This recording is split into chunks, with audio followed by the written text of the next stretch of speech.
Today I want to talk about the difference between a tight pussy and tight pelvic floor.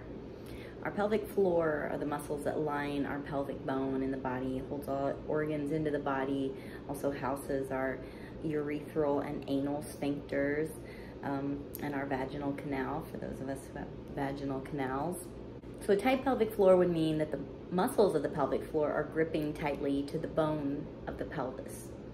And this would cause tension in the muscle, causes lack of mobility and flexibility in the muscle, can cause density and hardness in the muscle.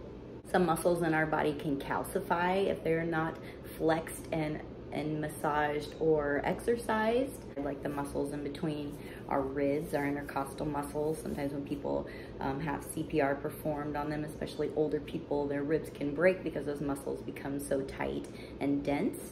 So this type of action can happen in our pelvic floor muscles and create this tightness, and that doesn't necessarily mean it creates a tighter opening, because the muscles are clinging to the bone, so they're actually clinging away from each other rather than creating a tighter surface. It could create that, but you're not going to get as much responsiveness from the muscle.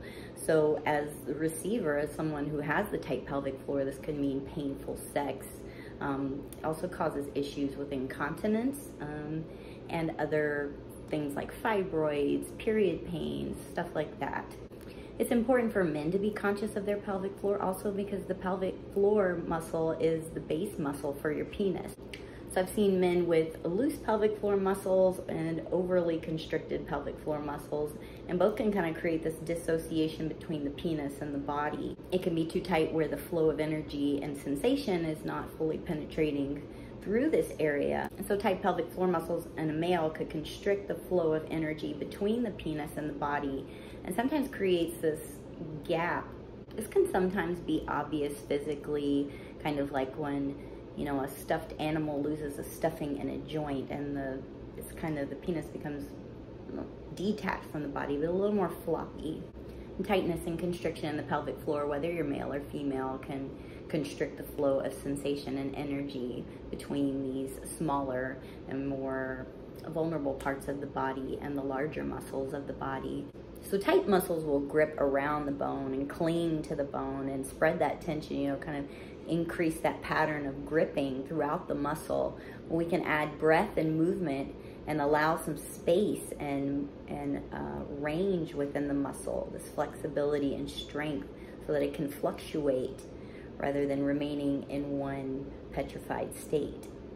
When you have a strong or well-toned pelvic floor, not strong as in stiff and tight and rigid, but strong as in it has range, it's flexible and strong, where it can relax fully but also engage. And so here you get that kind of suction motion from the vagina.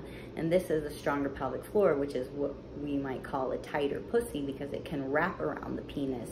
And someone with tight pelvic floor muscles, they don't have that maneuverability and agility in the muscles to wrap and clench around. They're always kind of frozen in place. So the vagina and the larynx here are very closely related, and so our vagina can have this suction motion like the mouth, but also with the penis you can have that kind of pumping going through when your pelvic floor is strong and flexible. So we want to aim for balance and a nice tone in the pelvic floor in order to assist all of these functions of the body, all of these fluids and pumping mechanisms of the body. And just as the pelvic floor is the base muscle of the penis, our clitorises are just underground shafts within our body.